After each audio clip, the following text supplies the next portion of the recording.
નમસ્કાર દર્શક મિત્રો, સ્વતંત્ર સમાચારમાં આપનું હાર્દિક સ્વાગત છે।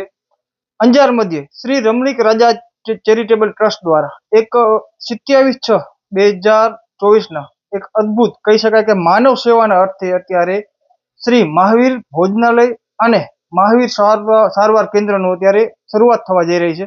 ત્યારે આપણા સાથે સચ્ચિદાનંદ મંદિરના મહંત શ્રી ત્રિકમદાસજી મહારાજ અત્યારે આપણા સાથે છે।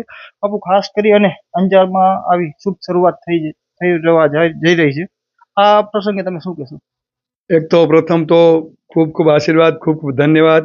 આ રીતનું કાર્ય મને લાગે સમગ્ર કચ્છમાં તો મને નથી યાદ આવતું, પણ કદાચ ગુજરાતમાં પણ એ હોય। એટલે માત્ર જેને કહી શકે ને કે કોઈ પણ ભૂખ્યું ન જાય અંજાર શહેરમાંથી, એ હેતુથી, એ લક્ષ્ય સાથે રાખી અને જ્યારે 10 રૂપિયાનું ભોજન એટલે કાંઈ ન કહી શકાય આપણે। આ રીતના જ્યારે શરૂઆત કરવા જઈ રહ્યા છે ત્યારે હૃદયપૂર્વક ખૂબ શુભેચ્છાઓ પાઠવું। અને ખાસ કરી અને માત્ર ભોજન નહીં પણ આરોગ્યનો પણ અત્યારે પ્રોબ્લેમ ચાલે સમગ્ર વિશ્વમાં। દવાઓ મોંઘી ઘાટ હોય છે, લોકો દવા કરાવી ન શકતા, એવા સમયે માત્ર ટોટલી ફ્રી ઓફ જેને કહી શકાય, દવાથી કરી, ચેકઅપ કરી અને ઓપીડી પણ ફ્રી રાખવામાં આવી છે। તો ખરેખર જિજ્ઞેશભાઈ, જે મહાવીર ડેવલપમેન્ટના જે ઓર્ડર છે, એને એક હૃદયપૂર્વક શુભેચ્છા પાઠવું છું। એમાંથી ઘણા લોકો, ઘણા શહેરો, ઘણા સિટીમાંથી ઘણા પ્રેરણા લેશે ને આવા કરે કે અને માણસ કહે ને કે અન્નદાન શ્રેષ્ઠ દાન કહેવાય।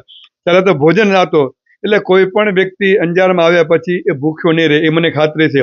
અને ભગવાન પાસે પ્રાર્થના કરી કે ભગવાને મહાવીર એની જે શક્તિ આપી છે એને શક્તિનો સદુપયોગ કરી આવા ને આવા સારા કરે। અને જિજ્ઞેશભાઈની વાત કરું તો માત્ર માનવ સેવા નહીં પણ પશુ સેવાની વાત કરીએ તો અમારી નંદી શાળામાં પણ એને ખૂબ સારું રીતે જે જ્યારે કંઈ પણ જરૂરત હોય અથવા જરૂરત ન હોય તો પણ એડવાન્સમાં આવા સારા કાર્યમાં હંમેશા ભાગ લેતા હોય છે।